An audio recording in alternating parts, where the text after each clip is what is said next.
What's up, everyone? Welcome to this day of Philly Sports History for June 30th, 2024. I'm your host, Jim Montgomery. Hard to believe we're at the end of June already. We got a big show today, big day in Philly sports. Let's start with the big news. And starting at 6 p.m. tonight, NBA teams can begin to negotiate with free agents. Buckle up because Paul George opted out.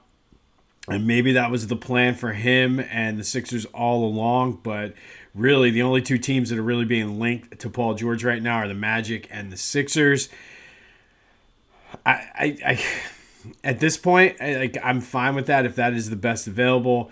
And I keep going back to this after the little flirtation thing that him and Joe did on the ESPN pregame show for the finals.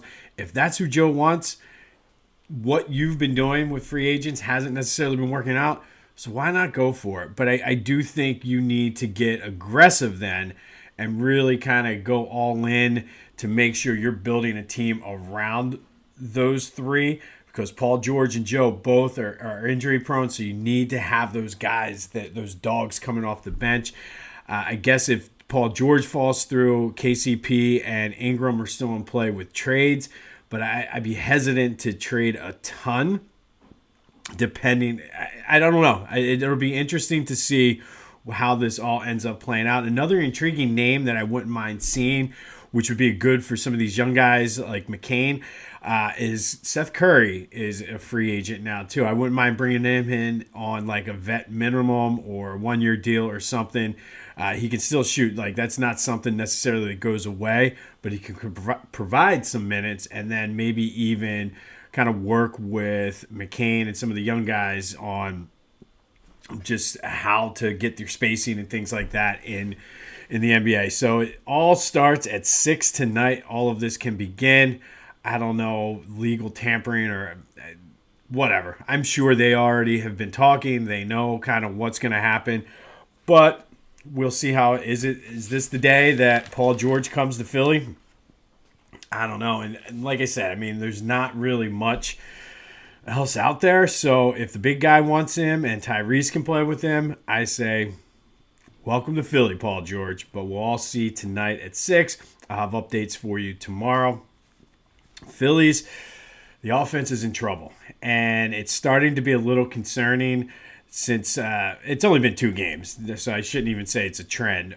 But I feel as though they're trying too hard, and I don't know if they're all pushing and trying to force it or what. But I think the pitching has been well. Aaron Nola did not pitch bad yesterday at all. Only gave up 3 runs, but you have to score more than 2 when Stubbs is the main part of your offense.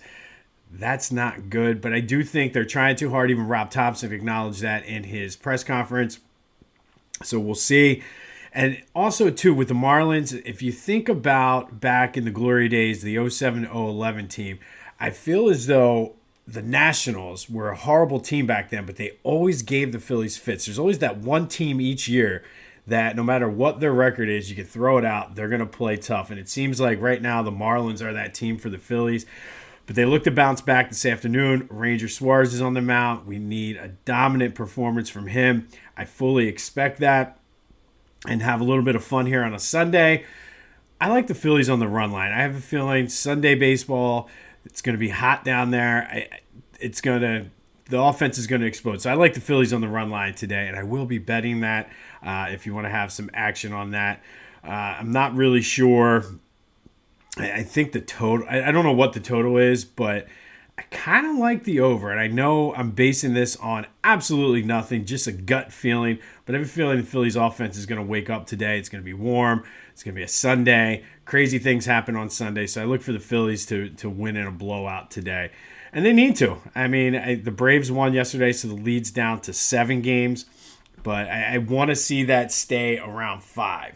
If they can maintain that 5 games going into the All-Star break without Schwarber and Harper, I will be happy with it. The offense just needs to figure it out because they just need to keep their heads above water. If they can go right around 500 without these guys, I'm perfectly fine with that. Hold on.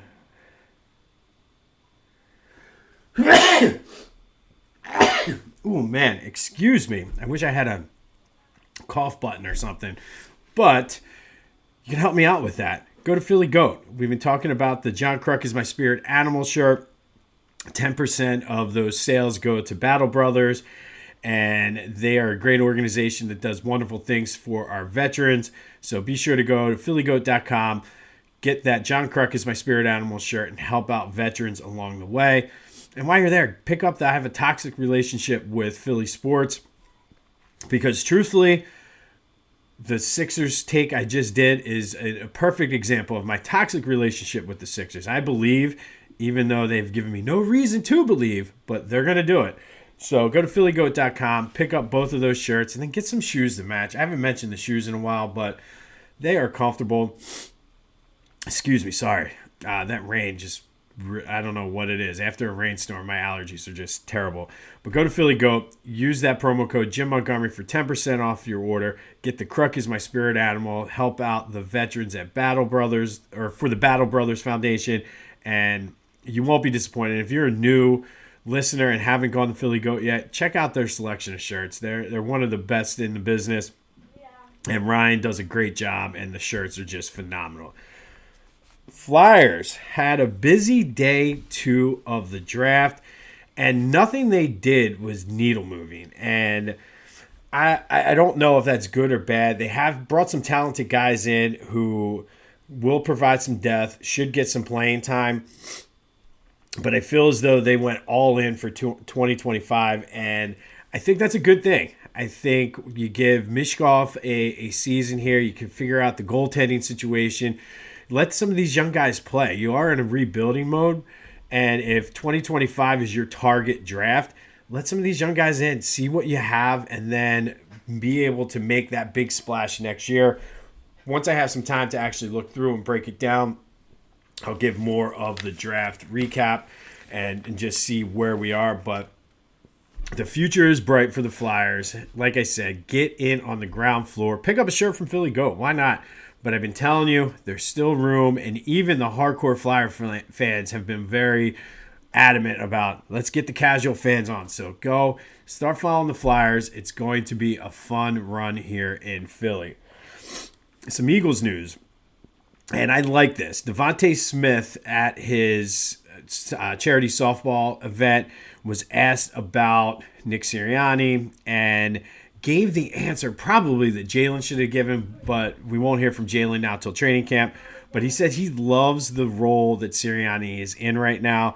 And I'll read his quote. When the head man has power to put his hands on everything, to see everything, it makes it easier on himself, because sometimes things we may see, he may not, because he was so focused on something, on just one thing so much. Now he's able to look over everything.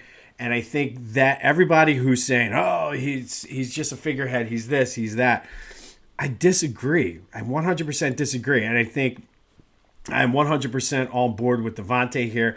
I think the fact that now he's able to look at it from a 30,000-foot view, so to speak, and see everything, he's going to be able to get his input and get a better pulse on the team.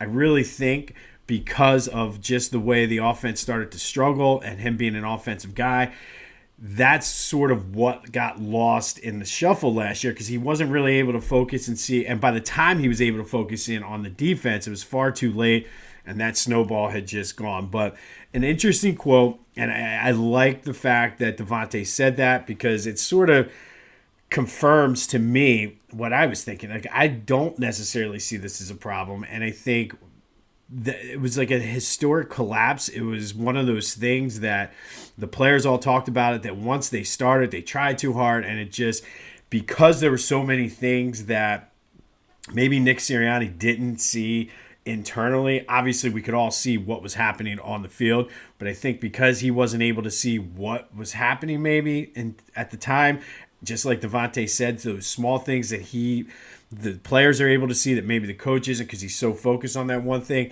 being more of the CEO, as everybody keeps calling it, type coach. I don't think that's an issue. As long as he doesn't come in and try to micromanage certain things, I think you'll be fine. But let the coaches do their work, and then you're able to see now what's happening, and you're able to give your 2 cents and be more involved with the entire team, not just one aspect. So very telling quote, I think, from Devontae Smith, and just sort of, to me, that helps ease some of my concerns going into training camp. Next big thing is what is Jalen going to say? How is he going to respond to that? And I feel as though, based on all of the reports I'm seeing, he's going to come out, he's going to say the right thing, and we're going to be able to move on, put it behind us, and then focus on the season. The Union are just not a good team. They blew a lead at halftime to Montreal, who was a team below them in the standings, lost 4-2, and I don't know what's happening, what's going on with them, but not good for the Union, who dropped further down in the standings. They'll look to get back on the win track later this week. All right, sticking with some Flyers today. We're going to go back to 1992, and on this day in 1992, an arbitrator officially ruled in favor of the Flyers, and Eric Lindros officially became a member of the Flyers. I've done, back when I used to do Back to the Future, I did an episode on this, but for those, just a quick recap. Drafted number 1 overall in 1991 by the Nordiques. Despite the fact he said, I am not going to play for you guys, don't draft me. Quebec did it anyway. The GM for the Nordiques at the time basically said, well, you're either going to play for us or you're not going to play in the NHL at all. Eric Lindros called his bluff and just continued to play in the OHL. But then on the draft day in 1992, Quebec worked out a deal with both the Flyers and the Rangers. So first, the deal with the Flyers was put into place. They had a verbal agreement. Flyers wanted to reach out to Lindros to make sure he'd play for the Flyers before they officially did it. But they had the deal in principle, verbally, pending what was going to happen with the conversation with Lindros. And then, in the meantime, while all that was going down, Marcel About, the Quebec GM, the same guy that said you're either playing for Quebec or not at all, was working on a deal with the Rangers. And the Rangers deal actually was sent in and faxed, I think it was faxed at the time, faxed in to the office. And the Flyers were like, whoa. We already had a deal. We were talking with Lindros, who said he would play for us. Our trade should be the one that counts. So it went to arbitration, took 11 days, but the arbitrator ruled that the deal with the Flyers was in fact valid, even though it was just a verbal, because it occurred 80 minutes before the deal to the Rangers. So essentially then, once it was all said and done, the Flyers traded Steve Duquesne, Ron Hextall, Kerry Huffman, Mike Ricci, the rights to Peter Forsberg, Chris Simon, a 93 and a 94 first-round pick, and $15 million to the Nordiques for Eric Lindros. Was it worth it? Depends on who you talk to, but Eric Lindros was a Hall of Famer, 6-time All-Star. His number 88 is retired in the rafters. He is a top 10 player, the Flyers all-time in goals, assists, plus minus, goals created, and power play goals. Did take them to the Stanley Cup final in 97. Had the issues with Bobby Clarke, and I remember all of this going down. I'm putting this 100% on Bobby Clarke. I think he essentially, and Carl and Bonnie Lindros, his parents, who were also his agents, certainly didn't help. But Bobby Clarke, like almost killed Eric Lindros. And if you remember when he had the collapse of the lung, I think it was Keith Jones found him passed out in his room or something. That really got the Flyers' attention because they were just like, yeah, whatever. So I put that on Bobby Clarke. Would it have been nice to have Peter Forsberg instead of Eric Lindros? Maybe, depending on what you could have put around him. Forsberg did end up winning 2 cups and is a Hall of Fame player in his own right. Did eventually come back to the Flyers, but way too late. If you remember, he was having foot problems and everything by the time he came here. Just another long line of examples of Philly teams having the right guy at the wrong time. But on this day in 1992, the arbitrator officially ruled in favor of the Flyers, paving the way for that trade for Eric Lindros. Definitely was a franchise-changing trade. Just never got to the promised land for a few different reasons. They had the teams. That 97 team was good. Even some of the later teams after that were good. They just could never get over the hump. And then you throw in the whole fight with Bobby Clarke and everything that was going down, and it just was a tumultuous time But Eric Lindros was a Hall of Famer, one of the best to ever do it for the Flyers. And on this day in 1992, he officially became a Philadelphia Flyer when the arbitrator ruled in favor of the Flyers because their deal came in 80 minutes before the Rangers. All right, let's move on to the Ultimate Philly Sports Nickname Tournament. Recap of yesterday's matchup out of the Balboa region. No surprise here. Dave the Hammer Schultz beat Big Red, 69% of the vote, so he will move on. And we have a little bit of an upset in the Schuylkill region. The 12 seed J-Roll knocked off the Big Dipper with 71% of the votes. Will Chamberlain is one of the greatest to ever play the game. In your opinion, didn't have one of the greatest nicknames ever. I'm okay with this upset, though. I'm okay with J-Roll knocking off the Big Dipper. He will move on in the tournament. Today, we have a few monster matchups. Our number one overall seed is in action today, so let's go to the Cheesesteak region. And Chocolate Thunder, the number one overall seed in the tournament, Daryl Dawkins, is taking on the number 16 seed, the Fog, Fred Shiro. Let's start with Daryl Dawkins. As I said in the selection show, he was breaking backboards way before it was cool. Daryl Dawkins was drafted number 5 overall out of high school by the Sixers. One of the first to ever go straight to high school to the pros. But the story behind his nickname, and this is, like, to me, this is the greatest, like, just adds to the legend of Chocolate Thunder. The nickname was given to him by Stevie Wonder due to his dunks. So Stevie Wonder used to go to NBA games all the time, and he had his handler there. So the guy would basically explain to him what was going on, and he said, "Hey, the big chocolate guy just put down a Thunder dunk. The chocolate guy with another dunk," and it just stuck. Stevie Wonder called him Chocolate Thunder. And again, what a great nickname. I'm telling you, the whole 70s era with the funk, Chocolate Thunder, and just his style of play, the nickname fits him. Side note on him shattering backboards, led to the NBA now, if they have, notice they have the breakaway rims, that ultimately they have the breakaway rims due to Daryl Dawkins. So Chocolate Thunder is their number one seed in the Cheesesteak region, and just the number one overall seed in our tournament. Like I said, I think because of the way he played, the era, the 70 funk, like Earth, Wind, and Fire should have a song named Chocolate Thunder. That's the way I'm thinking. Of course, I'd be remiss if I didn't put the comments in that my wife said. He was like, Chocolate Thunder, it sounds like a 70s porn star or an ice cream flavor. Two very opposite ends of the spectrum. But Chocolate Thunder, the number one overall seed, taking on the number 16 seed, the Fog. Fred Shiro coached the Flyers from 71 to 78, won those 2 Stanley Cups. Probably one of the greatest quotes ever before Game 6 of the Stanley Cup Finals. He said, "We win today, we walk together forever." Probably one of the more famous quotes in Philly sports history. He is the Flyers' all-time leader in wins with 508. He's at most points as a coach, third in winning percentage. Did have a short NHL career. He played for the Rangers for 145 games, had 6 goals and 14 assists. But the nickname The Fog came, there was some conflicting things here. So The Fog, it really fit because he had sort of this loner personality and always seemed like he was in deep thought, daydreaming, like he was in a fog.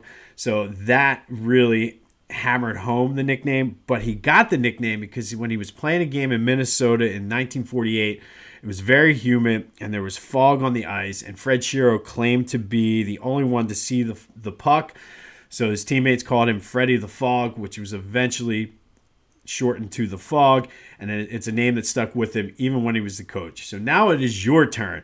Who has a better nickname? Chocolate Thunder, the number one seed, or the Fog, Fred Shiro, the 16 seed out of the Cheesesteak region?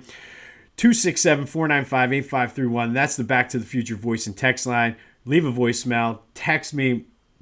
Get your answers in. And anything else Philly sports related. Have a thought on Paul George.